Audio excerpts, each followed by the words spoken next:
That was a morning. Ran into a few elk in the timber. And now I'm solo. Solo in the north. Partner had to go home. I like hunting my friends, definitely like helping my friends get the game, etc. But when it comes down to cutting my tags, when I'm solo, it gets done a lot easier, quicker. Obviously, half the sound, half the movement, half the noise, right? And I don't have to worry about anybody else's comfort, and I can go disappear and go up into the mountain all day long. Not worry about if someone needs to go back to camp, or is that enough, or have to meet you here, have to meet you there, whatever, right? I do much better hunting on my own when I'm hunting for myself. But usually I can help my friends get their animals, and then once I get them done, then it's game on, right? So anyway, that's what's going on.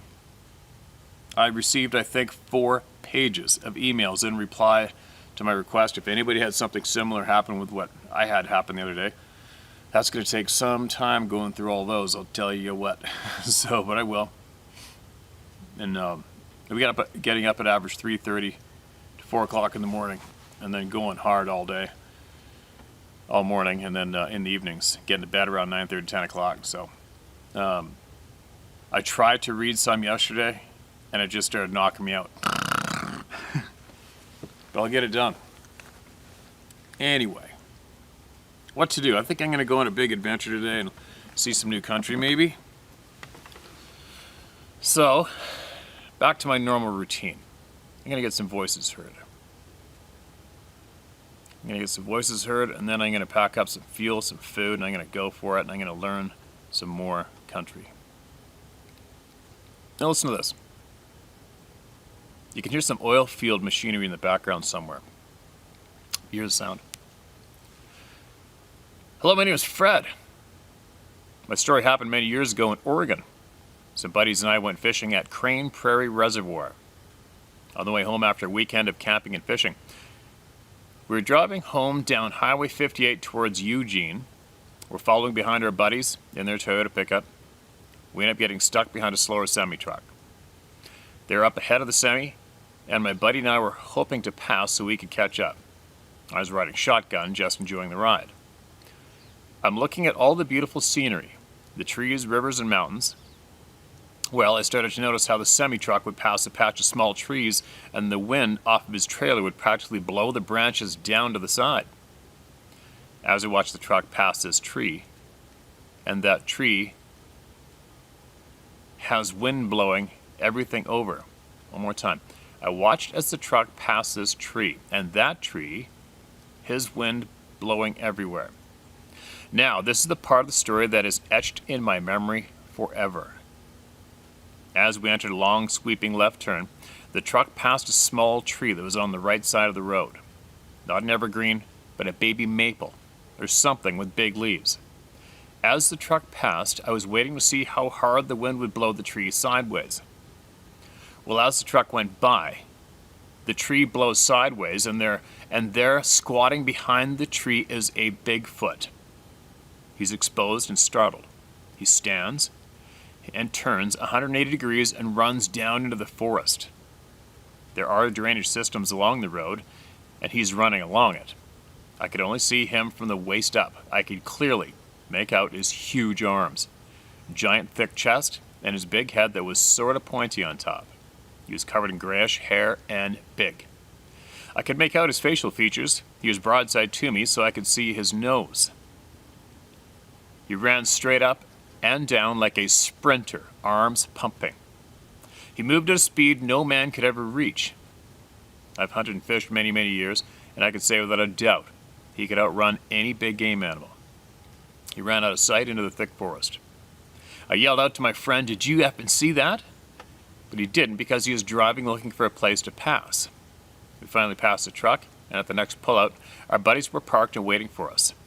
We pulled in, and I flung open the door and tell my story. I was all amped up with adrenaline. My buddy, we will call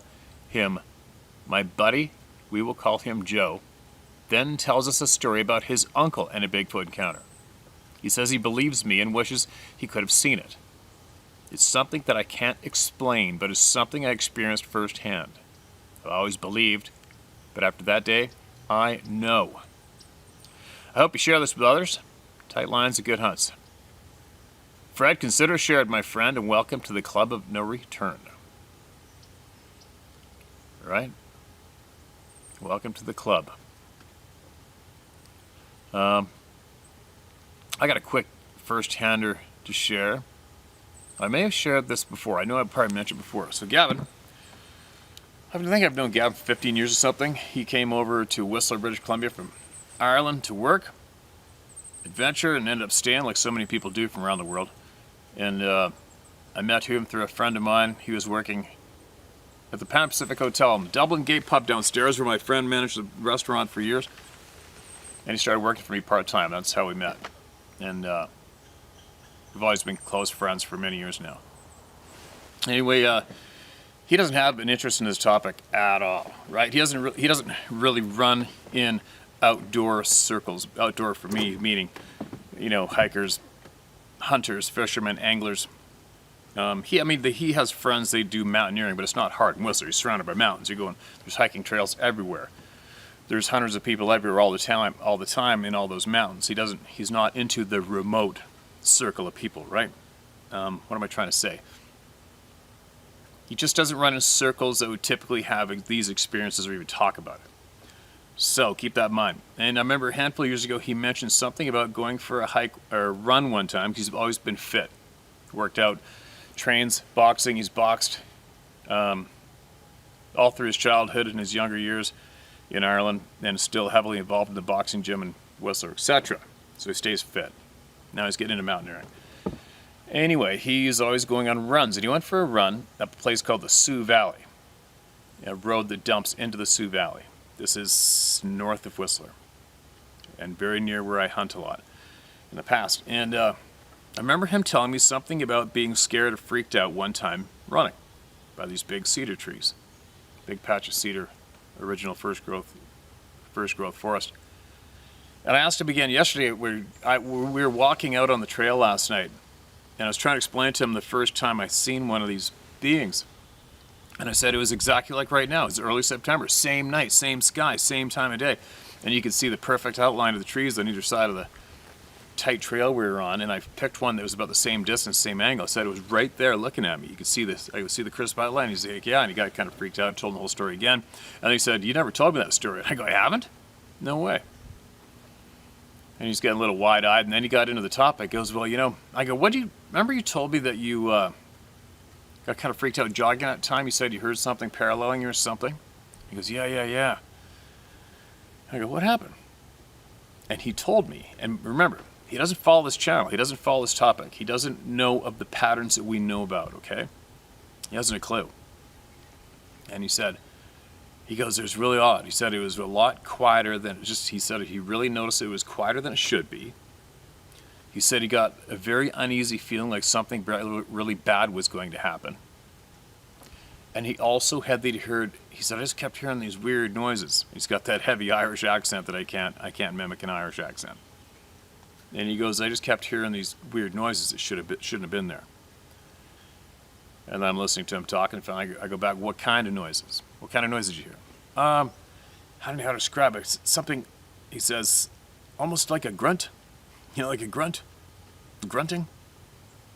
I'm like, okay. How far away? He goes, well, that's the weird thing. It seemed like it should have been like 20 feet away from me, but there's nothing there. There you go. Right? So now we got a guy directly repeating word for word a bunch of common patterns of experiences people have and report here. And he is not connected to this channel, doesn't watch the channel, he's not into the topic, and listen to what he just come out of his mouth, right? Deadly, eerily quiet, felt uncomfortable, a little bit of dread, like something really bad was going to happen, and then he started hearing grunting, right beside him, and he couldn't see anything. What's up with that, right? And then he went on to add in, so now he is finally a Whistler firefighter, which he worked very hard to become a firefighter over the years. And now he's working in Whistler, and he's talking to, he didn't tell me who it was. I think he did tell me his name, but I'm not, a bunch of my friends are those firefighters. captain, or the head dude, is one of my best friends. So I know a bunch of the firefighters over the years living there. And then, I don't know the name of this one he mentioned. And he lives out in an area called Birkin. Birkin is an area where a friend of mine's son saw one standing on the side of the road, drove by it. It freaked him out so bad he was frickin' bawling. Said it was standing on the low side of the road, it down in the ditch, and towered over his truck still in the night. So anyway, he told me that, because a lot of the guys at the fire hall bring up this topic, they know that Gavin's pretty tight with me and my other buddy Mitch, and excuse me though sometimes. He named a few of the guys that I know that asked him about the topic. Sasquatch stuff that Steve talks about, do you believe in that shit? But one firefighter took him aside and said, hey, you know what happened to me? And he lives out in an area called Birkin, and he said that they were ski touring, I think, or sledding. There's a lot of cabins in the mountains around there, in the coastal mountains of British Columbia, where people ski tour to. Ski touring is a big thing. They put on their backpacks and ski into the middle of nowhere and climb mountains and ski down them and snowmobile to these cabins. They said they're staying in this cabin, him and his buddy, and he said good-sized rocks kept on hitting the roof and the walls of the cabin all night long. So there you go. There's a couple of more stories directly came to me from somebody that I know very well, and without really asking about it, but it should be an example to everyone who is interested in this topic more and more, is that it's tough to find out about these things without asking, unfortunately. You're not going to find the truth on mainstream. It's not going to happen. Obviously, the government is corrupt as F. You're not going to find out anything from them. So you have to find out from the people if you have an honest curiosity on the topic, all right? You are not going to learn anything unless you talk to people, period, or experience it for yourself. But so I strongly suggest, if you do have that curiosity, or you want to, even if you want to somehow back up what I'm trying to share with you, all you have to do is square up with somebody, look them square in the eye. Don't speak to them with a smirk or a comical tone. Just straight up, hey man, you ever have anything weird happen, like in the woods or anywhere? Or see something weird that possibly shouldn't even be real, or you ever have anything real weird happen? And if they have, they'll spill. But if you go, obviously, hey, you ever seen a Bigfoot or anything? They're not going to say shit. I'm babbling, I'm kind of tired. I hope I'm making sense. I'm just encouraging people to talk to each other, all right? Talk to each other with respect. It's the only way you're going to learn. What do we got here? This is titled, Steve, I've had several incidents over the last 20 years or so on this particular 900-plus acre farm/ranch that I hunt 10 to 15 minutes outside of Big Rapids, Michigan. College town, about 25,000. Ferris State Bulldogs. Go Dogs. I've known for years about the existence of Sasquatch, but I've always tried to keep it out of the forefront of my thought process, as I am an avid archery hunter. For years, I would enjoy abundant deer harvests and love spending hours in the woods scouting and setting up new stands to hunt in the fall. On occasions, my sixth sense would go into overdrive while out scouting certain sections of this property. I would dismiss it as an overactive imagination and carry on with my mission. Multiple times while on stand, I would hear loud tree knocks from various points that surrounded me, but never thought too much into them, as I would just dismiss those as natural sounds due to limbs clanking, banging, or busting. Rank and stagnant odors would overwhelm my area from time to time, and again, I'd also dismiss these foul smells as possible black bear odors, as I've heard they stink and are quite abundant in our area. On one occasion, while walking into my stand, I heard what sounded like a rock skipping through the treetops, hitting up high and falling to the ground. I glanced in the general direction of the sound and didn't see anything. As I continued walking, I heard the same sound again, but this time it was closer. And as I looked towards the sound, I caught the movement of a 2 to 3 inch diameter rock falling out of the tree in which it had just impacted. And no shit, I walked up to the rock, picked it up, and stared up the tree, saying to myself, what the F? Squirrels are carrying these big rocks up the... What the F are the squirrels carrying these big rocks up the trees for? Can you see the pattern here? Weird shit happens, and I dismiss it, as I am 45 years young and don't want to believe I have to deal with a Sasquatch/paranormal entity on the land of which I hunt. But the last incident finally got my attention, and I now acknowledge the fact that I could possibly be dealing with one of these beings. I, along with my son, was heading out of the woods in a well-lit full moon night about an hour after dark. No flashlights needed kind of night. My son and I, together, had a 1/2 mile walk back to our vehicle, up this easily traversable stretch of creek bottom that lied at the foot of a large rolling hardwood hills and deep cutting ravines that extended to the creek's edge. We had tag teamed a specific area that night, so we had sat pretty close in proximity to one another and had met up at dark to walk out together and talk of our sit. Keep in mind that this is the same area that I've experienced tree knocks, rocks being thrown, and smells that could curl your toenails.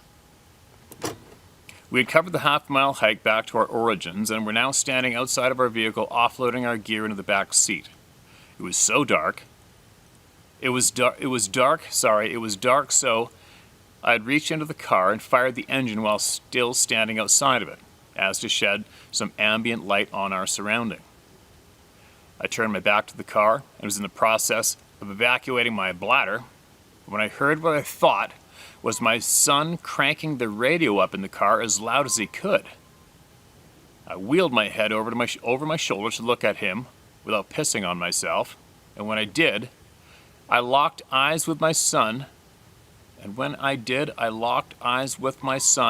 who stood on the other side of the car. The fear that I seen in his eyes as he stood with his jaw open wide said it all. He had not entered the car and turned up the radio. It was a scream/yell that had radiated from the creek bottom, of which we had just exited minutes before. "Hey!" is what it bellowed. It lasted 10 or 15 seconds and was as loud as any music concert I've ever attended. See, that's crazy. That description is nonstop, that description of how loud these sounds are. The octave that it produced started low and became increasingly higher as it carried out the note, but still ended pretty low. After some research, we came across something known as the Ohio Holler. This sounded a lot like this and is thought to be of Sasquatch origins. Keep in mind, I'm 6 foot, 230. My son's 6'2" and about 260. We're both armed with bows, knives, and I had a .45 XDS Springfield on my side. I, as well, my son, jumped into the car, slammed the door shut, and peeled out like Bo and Luke Duke being chased by Roscoe P. Coltrane and Boss Hogg. We carried all corners well as dirt flew from our tires all the way out to the paved road. Normally, we travel this half-dirt 2-track at about 10 miles per hour. But that night, we may or may not have hit 50 miles per hour. We anxiously and excitedly talked of our experience together all the way back home. We spent hundreds upon hundreds of hours in the woods and have hunted almost everything possible to hunt in our area and have never heard any form of vocalization like this before. We rarely hunt this property anymore and never alone. Matter of fact, the last time I sat in this area was 2 rifle seasons ago, and I heard a larger tree fall over on a windless afternoon. I, along with my .270 Winchester, retreated back to the truck and basically called it quits for the day. Take these occurrences as you will, but if 2 + 2 + 2 equals 6, then I would say that tree knocks plus thrown rocks plus smells plus yells plus and tree falls equals Bigfoot. If you share my experience, feel free to use my name, as I am sure others in my area would be interested in swapping stories, as to help validate their own personal experiences. My brother, at the age of 15, had an actual visual encounter with one of these beings back in '83, about 20 minutes north of where my experience happened. He, along with a cousin, seen one on all fours, rooting around the ground alongside some railroad tracks out in the sticks. When it seen them, it stood up on 2 legs and ran down an embankment towards the Muskegon River and was out of sight. Anyhow, that's another story on its own, and maybe he will choose to share that with you one day. My cousin, on the other hand, doesn't acknowledge it, and denies it ever happened. Thanks again, Steve. Stay safe and carry on, my man. Thanks again, Toby Smith. It's Toby's... Sorry, man.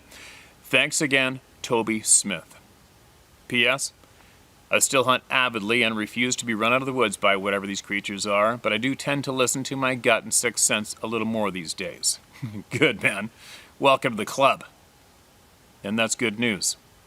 I like to encourage as many people as I can to get in tune with their sixth sense, their intuition, their gut instincts, or whatever you want to call it, because if we all were in tune with it intimately like we should be, there'd be a whole lot less bullshit going on in society, and we wouldn't have criminals running society, right? If everybody would just get in tune and put into the bullshit. But anyways, I'm babbling. You might want to maybe possibly send this video to your cousin, all right? Obviously, he's freaked out, created a block, can't deal. Maybe he doesn't even go hunting, go in the woods anymore. Who knows? But if that moment's having a negative impact on him, maybe forward him this email, urge him to listen to it just once. He doesn't have to reply to you or anything. Just listen to it, and then have a look around the channel some more and see just how many people are here that knows the truth. And he's not kook, and he's not going to be ridiculed, and he shouldn't be ashamed of what he saw, what he knows, and didn't ask for, right? Nobody asked for this shit, but it's our reality now. Cat's out of the bag. There's no getting out of it. You can't sweep the truth under the carpet and hide it forever. You can try. Put your head in a hole in the sand. Might work for some, but it's not working for a lot of us, right?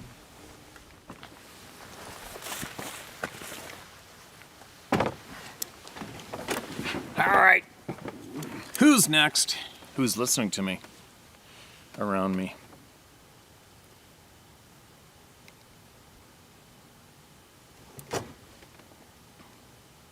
Hey Steve, my name is James and I live in Southwest Virginia. About 6 years ago, me and my brother were leaving out of the woods at dark after we'd been bow hunting. We're walking down a gas cut with woods on both sides. No leaves, still dirt and very fine grass. To our left, just inside the woods, I heard footsteps, but not like a deer. It was like ours would be if we were in the woods as well. I noticed them and thought it was my own footsteps. So I stopped us, and the footsteps stopped a step after we did. I kind of brushed it off, and we took back off. I then heard them again, and it stopped us again, and now my brother hears it as well. Same thing, it was a step or so behind us, but it stops immediately. That happened one more time, a total of 3 times, and we booked it until we got to the fence. My brother had it happen to him one time afterwards. I was assumed it could have been the elusive big cat everyone claims to run our mountains, but after looking into these damn things, I'm not so sure. I didn't see it. It was dark and it sounded about 30 to 35 yards away, just inside the woods. I didn't see it. It was dark and it sounded about 30 to 35 yards away, just inside the woods. You don't have to share it. Where I never seen it, and I debated even wasting your time with it, but it's the one thing in 20 years of hunting that I can't explain. Anyway, thanks for all you do, Steve. You're a safe haven and a destroyer of the douchebags, and many people are glad we have you. Thanks, James. P.S. It is private land, and no way was another person or hunter, just us. Okay, James, appreciate the kind words, man. I kind of like that title. Destroyer of the douchebags. I would wear that with absolute pride, and if we could have a badge, I'd wear my badge everywhere. And it's always worthy, James. Yeah, everything is worthy here, man. All right? And that goes for everybody out there. Everything is worthy. We want to hear it all. It's very, very important. Like I said, I think I said last week, we don't rate people's experiences or knowledge, right? Some people say, "Oh, they're good. I really enjoyed listening to that one." We're not doing this for that shit. We're doing this for all the people who've experienced this shit, all the people who know that we're being misled and lied to, and all the people who want the true answers. So yeah, man, your email counts big time. Appreciate your time, buddy. And I'm glad you're still hunting. Here's another one. Hi, Steve. Oh, hold on. Sorry it took so long between emails. Work has been busy. I guess I should be thankful of that, especially during this COVID-19 thing. Who are we talking to here? I don't know. Let's read it. Anyway, my second encounter took place in the National Forest in northern Wisconsin during the 1983 deer bow hunting season. It was early October, and I was hunting with 3 of my cousins in a very remote area. We'd take an old logging road that was no longer kept up to where we hunted. My younger cousin would get dropped off first to go to his stand. Then about a mile further down, I would get dropped off to head into my stand. My other 2 cousins hunted about a quarter mile, half a mile further down the road to the left. They were both on a steep ridge, and as the crow flies, were probably only 100 yards apart, a few hundred yards apart. My stand was about a half a mile off the logging road to the right, and to get there I had to walk 100 yards or so along the bottom of a ridgeline. On this particular afternoon hunt, for some reason, everything felt perfect. We all felt like someone was going to get their buck. After I got dropped off, it took me a few minutes to get my bow ready, mosquito netting on, and then I headed to my stand. I got about 3/4 past the ridge, which was to my left, and I heard a very deep guttural growl from my left. It sounded like it was damn near on top of me. Kind of hard to explain. The first thing I did was look up in the trees on the ridge. I know I probably had a half-cocked smile on my face because the first thing I thought was that it was my other cousins, even though they would have had to fly through the woods to get there before me. I think I quickly realized that because after I looked up and didn't see anything, every hair on my body was standing up, and then I heard it again, and quickly thought maybe a wolf had a den on the side of the ridge. Again, I looked for signs of a den and didn't see anything. I did get to my stand that day, but the woods didn't feel right. Something was off, so I headed out to the logging road. I was at the logging road a good 45 minutes before dark, and this is normally prime time to be in your stand. The funny thing is, I wasn't there 10 minutes before my 2 older cousins came driving up. They picked me up, and when we got to my younger cousin, he was also waiting on the logging road. We didn't do much talking, other than the normal, "See anything?" But everyone just responded, "Nah, I didn't see anything." I know they all felt the same thing I felt in the woods that day, and who knows?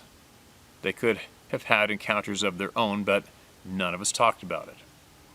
And this is my second experience. I can't say for sure what it was, but I know I heard the same type of growl again years later on one of blank blank's YouTube videos. My third strange experience was not far from where I currently live. I bow hunt on my father-in-law's land outside of Hortonville, Wyoming, just off the Wolf River. I'm the only one that bow hunts the property. My in-laws gun hunt only. One afternoon on my way to my stand, I noticed a log was stuck into the ground on the trail to my stand, leaning enough to make it cumbersome to try and walk around. It was probably 8 to 10 inches in diameter, but the heavier end was stuck a good 1.5 feet into the ground. There wasn't any trees around with broken limbs, so I don't know how it got there. But if something put it there, it had to have been big and powerful to drive that deep into the ground. That same season as in my stand and heard wood knocks, first the opposite side of the Wolf River, then 3 knocks back from my side of the river. Can't say for sure what it was, but 2017 was the worst deer season we've ever had. I didn't see anything bow hunting. And our group didn't get anything during the gun season either, and we always had plenty of deer as long as I can remember. In fact, 2018 and 19 were back to normal, and I'm hoping for the same this year. My second and third encounters took longer than I thought, but I did promise to provide my theory on these beings, so here it goes. I believe these beings were here before us. I believe in creation, God, but probably differently than most would view our Creator. I believe our Creator is what many refer to as aliens. I believe we were made by these, quote, aliens, end quote, mixing their own DNA with these Bigfoot beings. Wouldn't the first attempt look kind of like a hairy caveman or Neanderthal and gradually look more and more like us with each attempt? Kind of hard for most people to swallow, but for me it's simple. I almost feel like God would say, quote, "What took you so long to figure that out?" End quote. There are probably a lot of people that would call me crazy or a blasphemer, or whatever term they use to belittle someone who doesn't follow the mainstream beliefs. It doesn't matter to me what God looks like. I still believe in the Son of God. So I know I'll be okay. And there you have it. Thanks for listening, Doug. Thanks for typing it out, Doug. Thanks for your time, man. Time's valuable. Time given to others is a very valuable gift as far as I'm concerned. Without a doubt. And everybody's going to have their own theories, ideas, and we want to hear all of them. And nobody gets belittled or demeaned here. Maybe possibly in the comment section, because I don't think it's policed by anybody. But whatever. That's the way the internet goes, right? Now, I got to get on with my day. I'm going on adventure. I'm going to go see some new country. I love seeing new country. So I'm going to pack up some more fuel, some more food, some stuff I might need to sleep overnight in the bush if I have to, and carry on my way. And who knows, maybe I'll do a live from camp tonight in the dark. We can all be spooked out together. I don't know, we'll see. But hopefully no trees start getting pushed down around me tonight. I've had that happen a couple years ago, 3 years ago. I was about 50 miles south of here and by myself, or went up by myself to go grab an elk. And same area that Gavin heard the tree knocks, and all the trees were pulled out of the ground and broken off and stacked up and ground flat. Blah, blah.